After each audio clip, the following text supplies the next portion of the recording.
Praise. Okay. Again, good morning to each and everyone.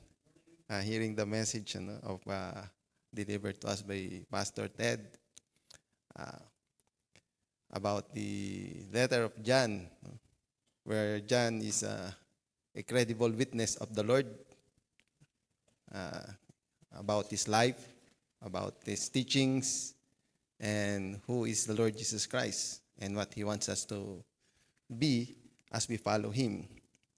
And there are also many false witnesses. So if John and the apostles were credible witnesses, so there were also hostile witnesses. And that is infiltrating the church at that time. So that's why John appeals to the believers. And his appeal will enable them to combat error, and live a life in continuous joy with the Lord, even though they are surrounded with many things that will disturb them and put them into different situations. So let's see some of the things that behind in John's writing. Background setting of John's writing. John the Beloved was very much aware of the church situation at that time when he wrote the letter. The church was experiencing crisis of faith due to persecution. So we're talking about the first century Christian.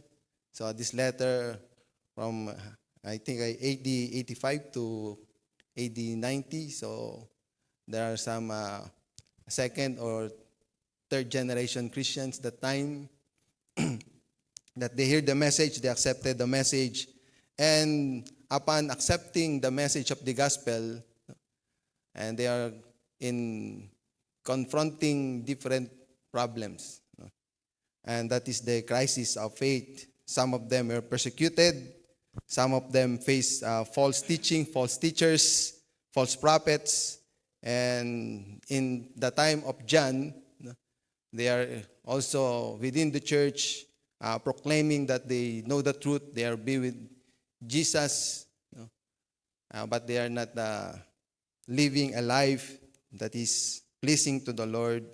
So their life is worldly. So John, in his care for the church, warned and encouraged the believer to hold on to the truth, persevere, be faithful, and combat error, both teaching and lifestyle at that time.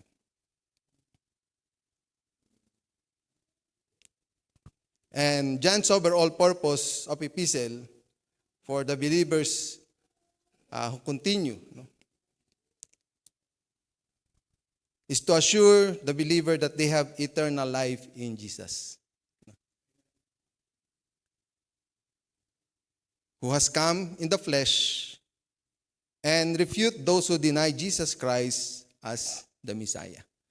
So we will see that in his letter, while he wrote it in Asia Minor, the time they called it in Ephesians, in Ephesus, and nowadays that place is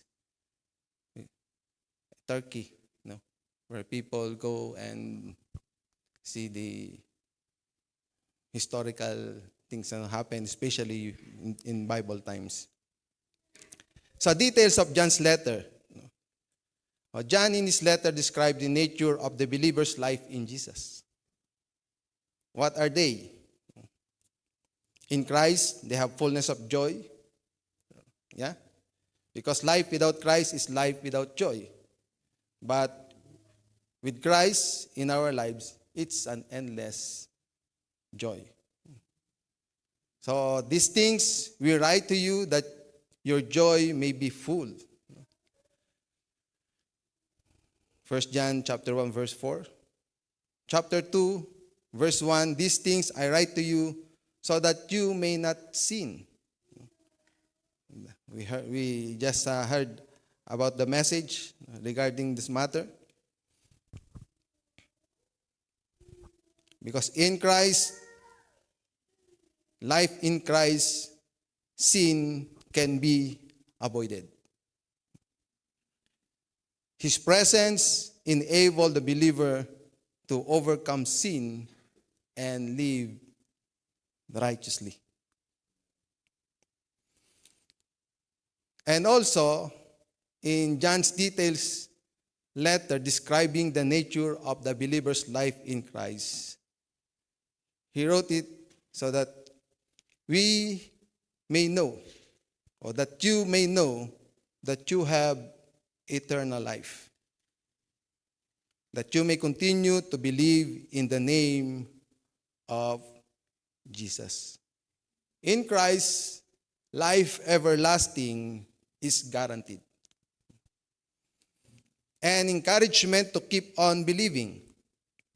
Those who put their trust in Him awaits life everlasting, and they will never put in shame. While we see the good things in John's purpose in writing those letters, John also warned the believers about those who distort the truth.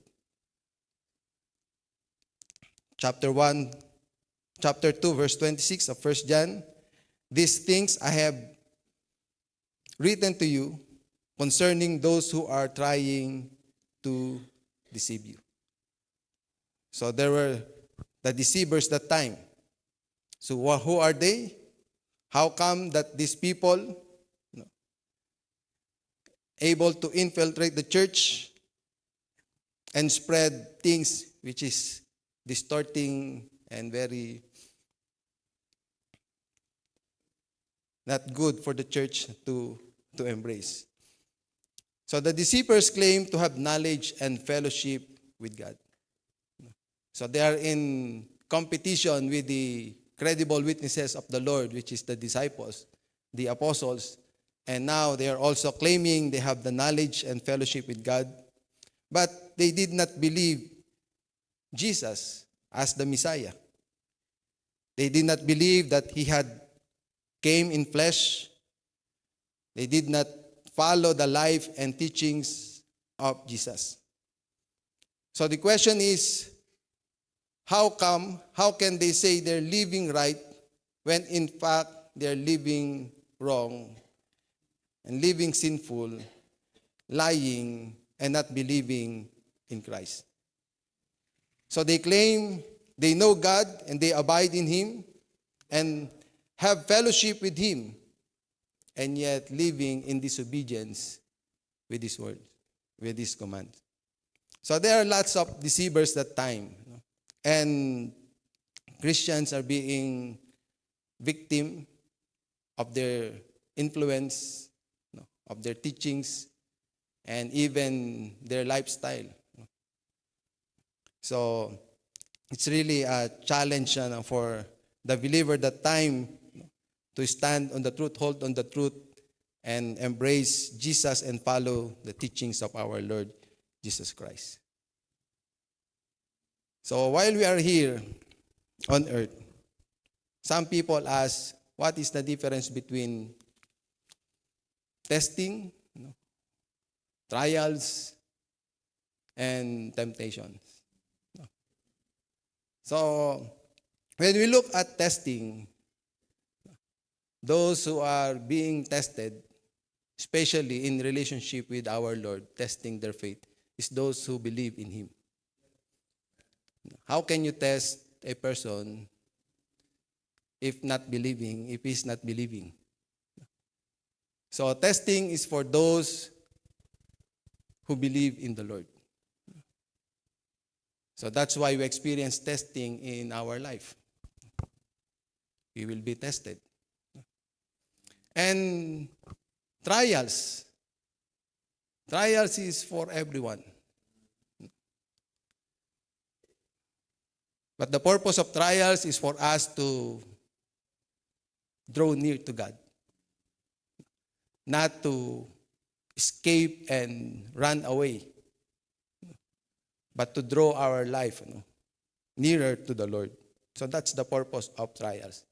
People are experiencing different trials in life, and some of them are find ways to be near to the Lord, and some of them are not.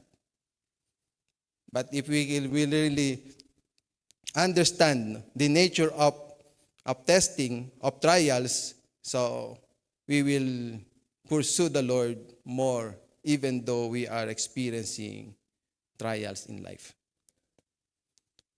And temptation. Temptation is for everyone, and especially for those who follow the Lord, because that is what the enemy wants. The believer to be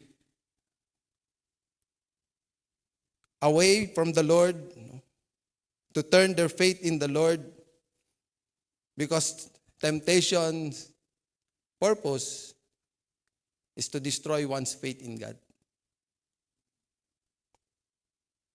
So there are lots of deceivers, and what we are experiencing is a kind of things that have something to do with our faith. How are we handling those things? So the trials, the temptations, and the testing. The believer, those three things, in one way or another, we are experiencing it. We experience sometimes the testing, sometimes the trials and temptations. But we have to be very clear regarding God's discipline. Because sometimes people are saying that God is testing me, but the truth is not, He is not testing you. He is disciplining you. When one believer is walking not in the ways of the Lord, and he's experiencing a kind of trouble, don't say that God is testing you. It might be, but most of the time, He wants you to come back to Him, and it's another way of God revealing Himself, His love for us by disciplining. So, John's appeal to the believers is about concerning their knowledge of God, their love for the brethren, and relationship with the Lord. As John opposed false teachers and false prophets, distinctly named, deceiver, liar, and antichrist, these things he'd like to give an emphasis for the believers to consider. Their knowledge of God, their love for the brethren, and their relationship with the Lord. So let's take a look at knowledge of God. So John was refuting a group of people who advocates knowledge or the superiority of knowledge in relationship of knowing God. So they are called the Gnosticisms. That's why we see in many things, I know. So Gnosticisms, they believe and claim that they have a superior knowledge, especially knowledge of God. They also believe that all material things were evil, and only the spirit or the spiritual is good. But that belief is a belief that is falling away from the truth, from the Scripture. Because in the Scripture, God revealed Himself as the Creator. He is the ruler, the Redeemer, and it is not by man's speculation, nor by feelings or emotion, but by God's own revelation. So, the difference is the basis. These people base their belief upon their own opinion, their own knowledge. They base their faith based on their emotions. If this feels good, if I feel this is right, and then they claim that's the truth. And disregarding the scripture which revealed who God is. So knowledge of God is very important. And why we should care about knowledge of God? Why we should care? 1 John chapter 2, verse 3 to 6, by this we know that we have to know Him, if we keep His commandments. The one who says, I have come to know Him and does not keep His commandment is a liar, and the truth is not in him. But whoever keeps His word, in him the love of God has truly been perfected. By this we know that we are in Him. The one who says he abides in Him ought himself to walk in the same manner as He walked. Why should we care about our knowledge of God? Why John wrote this letter and told the believers that knowledge of God is important. And by the way, the word to know in the scripture, it means to seek with all heart, to be close, and to have an intimate relationship. To know God means to seek Him with all our hearts, be close to Him, and have an intimate relationship with Him. Knowledge of God based on truth of Scripture will result right living, right belief, right relationship, and some others, true knowledge of God, will result in true worship. So that's why we base our knowledge based on God's revealed word of who He is. He's the creator. He created all things, and as a creator, we have a relationship with Him as creature. Meaning, we are dependent upon the Creator, and we are obliged to live morally and worship should be rendered and reserved only for the one who created us. As ruler, and we are subjects in relation to God as our ruler. Meaning He is responsible for all the subjects. We experience His goodness, His kindness, His righteousness, His justice, everything that good we see in the nature of the ruler. So we are expected to be loyal and submissive. That's why when the Lord told the people that time, especially the religious leaders, why call me Lord, Lord, and yet you do not obey what I commanded? So don't call me Lord, Lord.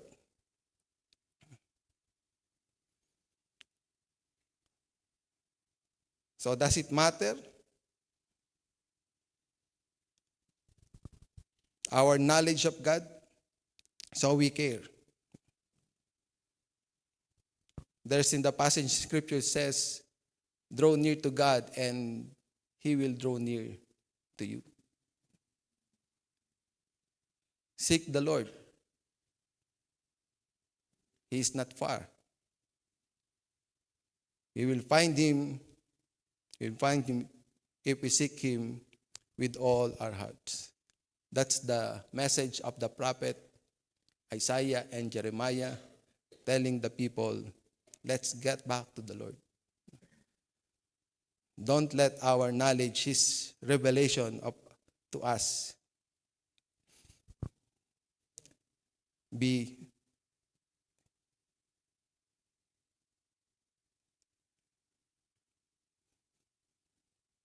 removed in their hearts.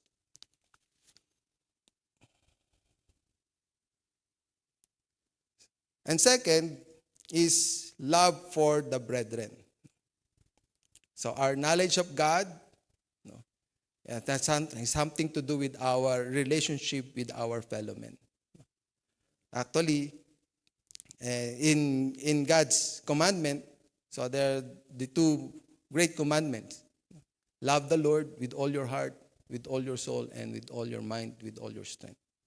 And second, love your fellow men as yourself. So we base our knowledge upon God based on His revelation. We are limited being, and He is unlimited. There are parts where are communicable in God's nature, in His revelation, and there are some incommunicable, which we cannot understand or fathom, unless we become God. But it will not happen. It will not happen. We will remain as a creature. We will remain as a subject. And our relationship to God as a redeemer. And we are the redeemed one. Meaning our relationship is being restored. We can have an intimate relationship with Him and always be grateful in fulfilling our purpose and calling for His name. Then love for the brethren. Chapter 2, verse 7 and 8. Beloved, I am not writing a new commandment to you, but an old commandment which you have had from the beginning. The old commandment is the word which you have heard. So they have received it, they heard it, it is written, and it was spoken unto them. That's the old commandment. On the other hand, I am writing a new commandment to you, which is true in Him and in you, because the darkness is passing away, and the true light is already shining. So the old commandment which they heard and the new commandments John was writing is a commandment that comes from the Lord.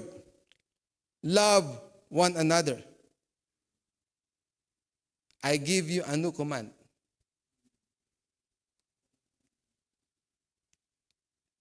The Lord said to His disciples. And John is re-echoing and quoting and reminding the believer about the kind of love which is old in nature and at the same time new. It is new because that kind of love was showed by Jesus. He showed it. The kind of love Jesus commanded to His disciples. It is the kind of love for the brethren, that naturally flows from the one who experienced and received it. Meaning, if you don't have Jesus in your life, you can't fabricate it. Unless the Lord is in your heart, then you can express it. We cannot fabricate it unless Jesus is in us. It is distinct in our Lord and in His disciples. The Lord Himself said, "They will know that you are my disciples if you love one another." It is also discriminating because you will hate what is evil and you will love what is good. The kind of love, the new kind of love. It is tough It is a tough love that can forgive sin and covers multitudes of sin. So this love must be expressed and experienced among the believers in the body of Christ. They have to love one another. Verses 9 to 11, the one who says he is in the light and yet hates his brother is in the darkness until now. The one who loves his brother abides in the light, and there is no cause for stumbling in him. But the one who hates his brother is in darkness and walks in the darkness and does not know where he is going because the darkness has blinded his eyes. Being in Christ leaves no room for anger. Leaves no room for envy, covetousness, and even keeping up records of wrong. Revenge.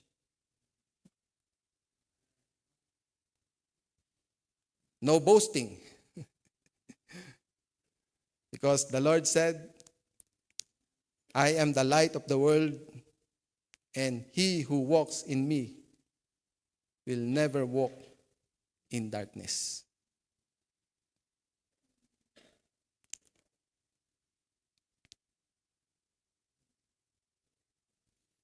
And third, John's appeal to the believers is their relationship with the world. Verse 15 to 17. Do not love the world, nor the things in the world. If anyone loves the world, the love of the Father is not in him. For all that is in the world, the lust of the flesh, and the lust of the eye, and the boastful pride of life is not from the Father, but is from the world.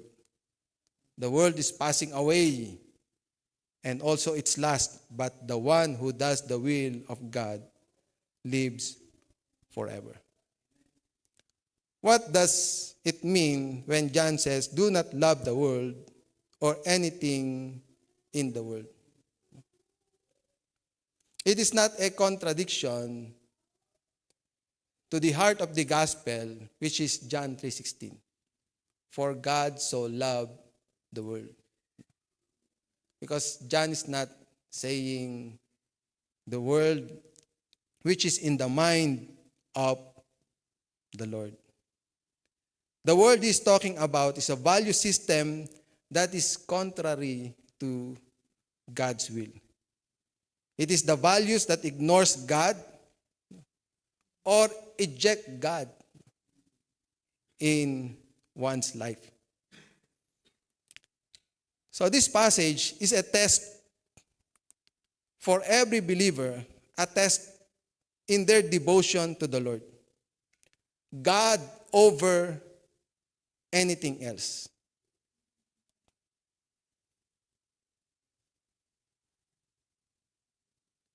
The lust of the flesh, which is the inappropriate cravings of man, sin, immorality,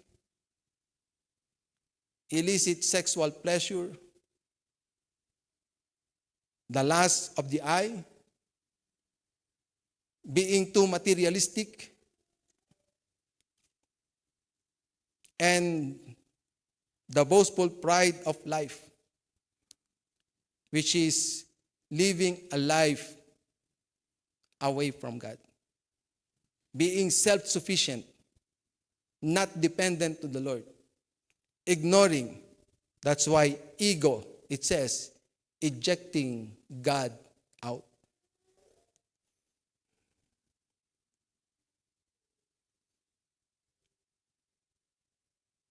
The Lord said, "What shall profit a man if he gains the whole world and forfeit his soul? What will he give in exchange for his soul?"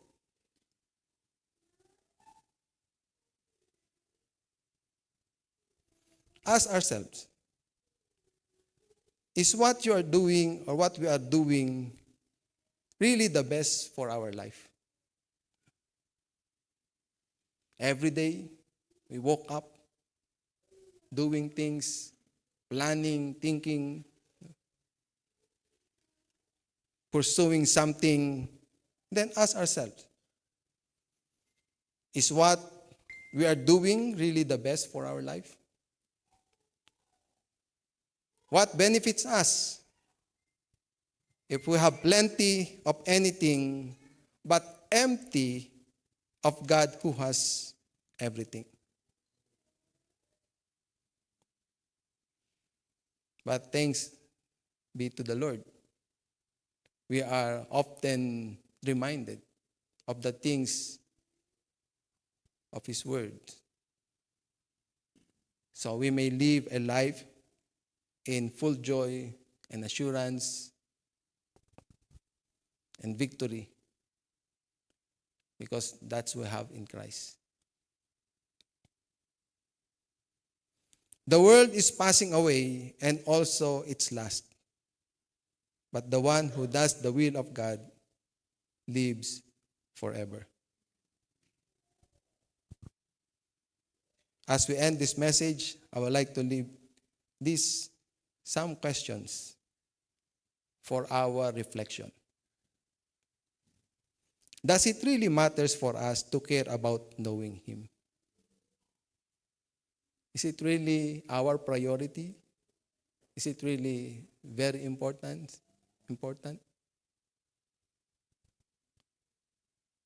Does knowing God intimately make us understand His love for us and lead us into a loving our brothers and sisters? We cannot say that I know God and I love God, but I hate my fellow man. Does knowing and loving Him personally display in us the kind of love in submission to His will? John says, the world is passing away and also its lust. It will come to an end. Our life, everything. But the one who does the will of God lives forever. May we live long and prosper in the Lord. God bless us all.